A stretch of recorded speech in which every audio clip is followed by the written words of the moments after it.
Yo, what is up everybody, and welcome back to another Madden 17 Ultimate Team Pack opening.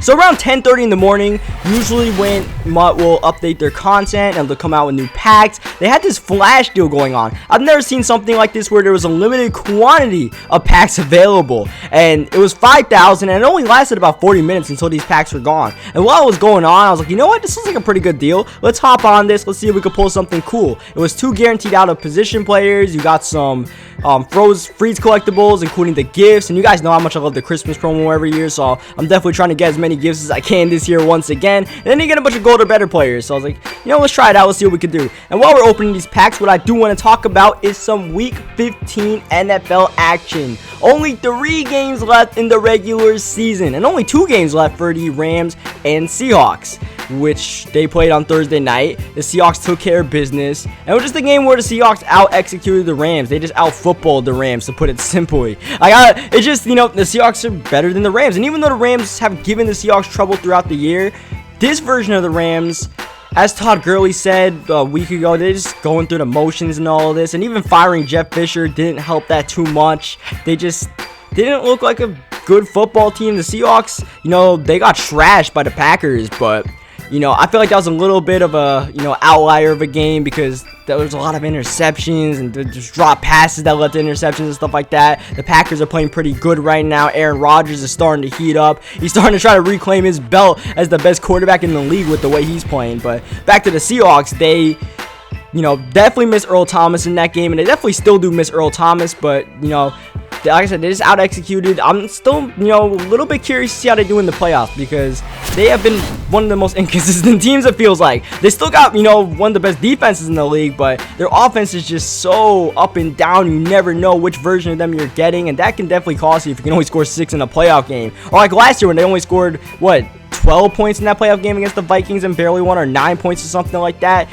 So we'll see what happens with the Seahawks. I'm still not too confident then. Obviously, the Rams are just, you know, trying to get Jared Goff acclimated. That's really what this year is all about. Get Goff and Todd Gurley some reps and get them ready for next year. The Bills and Browns game, now time to make some predictions. Starting off with the Bills and Browns game, we're going to take the Bills. Not going to waste too much time on that. I'm just not going to bet on RG3 in the Cleveland Browns. Not going to bet on that Browns defense to stop the Bills run game. Now we move on to Giants and Lions. This might be the premier game of the week. 2 9-4 teams, and I'm actually going to this game. Really excited to go to this game. Shout out to my dude Scomo for helping me get tickets to go to this game. We're going together with a couple of other guys. It should be a lot of fun and should be very interesting because it's supposed to rain for this game. So I mean thankfully the weather, like temperature wise, won't be too bad, but it should be very interesting football conditions and seating conditions for me. But to the football thing, one thing to know is that Matt Stafford has not played outdoors since I believe week 4 against the Bears, and they lost that game, and the Lions offense did not look that good in that game. So I'm leaning towards picking the Giants, and we will be picking the Giants, not just because of that, but I feel like the Giants defense playing really good right now. Eli Manning is playing bad. He's still playing bad. I think I said it last week. He's still playing bad, but once again, I just think this defense will be able to get a big victory against the Lions. And you know, the Lions are hot right now. I feel like this is just the week they might be able to put themselves down, but the Lions can't really do it too much. They have to come out with some sort of urgency against the Giants because they play the Cowboys next week on Monday Night Football, and if they've dropped back-to-back games against the Giants and Cowboys, next thing you know, they're in a must-win Week 17 situation. The Vikings and Packers are going to be on their neck. And that's why I think it's going to be the game of the week, because both of these teams really want to win. The Giants, you know, they have to win to stay in that wild card position because it's virtually impossible for them to pass Dallas, even with that victory. And then the Lions, you know, they got people all up on their neck. So we'll see what happens. I got the Giants winning the game. Should be good. Ravens over Eagles. Not going to spend too much time on this. I think the Ravens, well, I know the Ravens have one of the best run defenses in the league with Terrell Suggs and Brandon Williams and CJ Mosley and all those guys. And if they can take away that Eagles run game, then that doesn't really leave too much for Carson Wentz to do and those not so great Eagles receivers, and that should be enough for the Ravens to squeak out a victory. And this is just back to Ravens football. This is the way the Ravens always play, relying on their defense and all of this gritty football, and it should work that way again. The Steelers are playing the Bengals, and in the AFC North rivalry game, and I got the Steelers winning this game. If AJ Green was playing, AJ Green was healthy, I might actually lean towards Cincinnati, but Pittsburgh at home, Big Ben in December is not a guy you really want to bet against. Big Ben and the Steelers are hot right now as we're going to open up this legendary bundle right here, this Frost bundle, and the topper actually ends up being really good. It doesn't look too good because we pulled that Warrior Malloy, but this Landon Calling card is pretty dope, man. Outside linebacker, and you guys know every single year they come out with some safeties at linebackers and they're pretty cheese. This year it's Landon Collins. That card's going for about 200,000 coins too, so it's actually a pretty good topper. So yeah, I got the Steelers winning this game. Le'Veon should be able to do his thing once again. Le'Veon is definitely riding the Steelers. Get on his back and let Le'Veon do his thing. And then, like I said, Big Ben, Antonio Brown, that big three, they are on fire. I said it last week, you don't want to bet against the Steelers when they're on fire, and you know what? They're still on fire right now.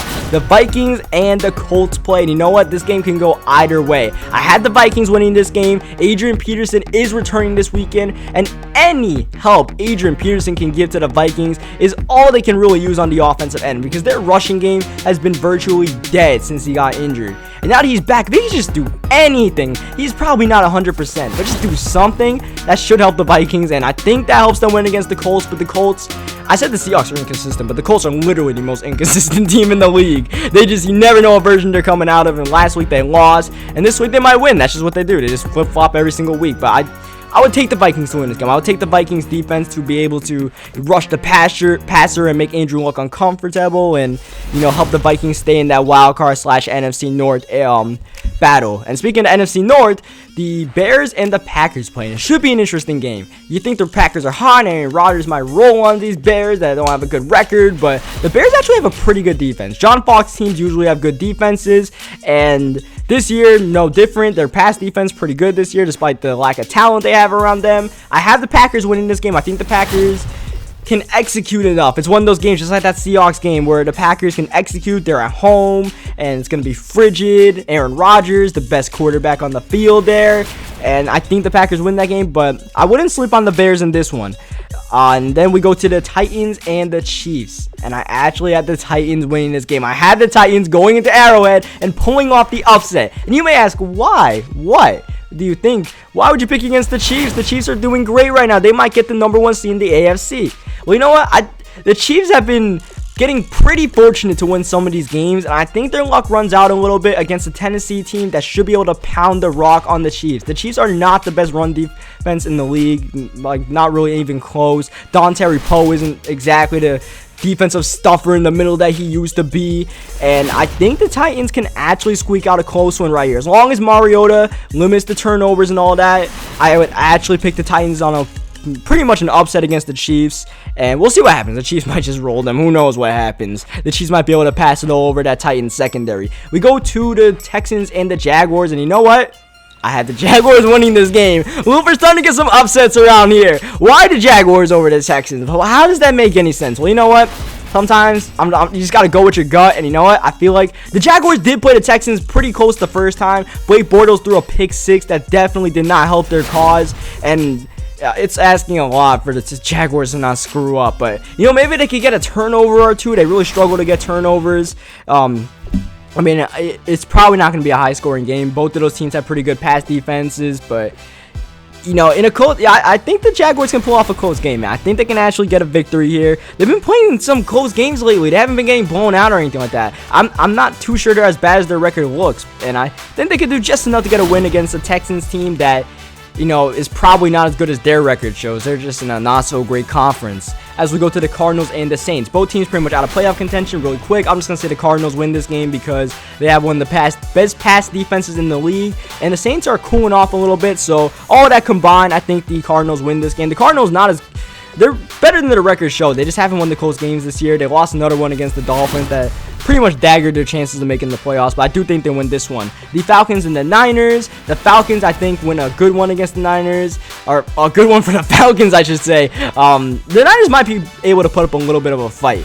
Maybe put up like 14, 21 points or whatever on the Falcons defense. They're not the greatest in the world, but that Falcons offense, they're about to go to work on those Niners. Matt Ryan, Telvin Coleman, Devontae Freeman, Julio Jones won't be there, but I still think they're about to put a lot of points up on the board and win against the Niners. The Patriots and Broncos. The Giants and Lions game isn't the game of the week. It has to be Patriots, Broncos, or the Sunday night game. And this Patriots, it's a little bit interesting. It's not a clear-cut game as you may think, where you say, oh yeah, the Patriots win. Trevor Simeon's playing. He's not even playing well.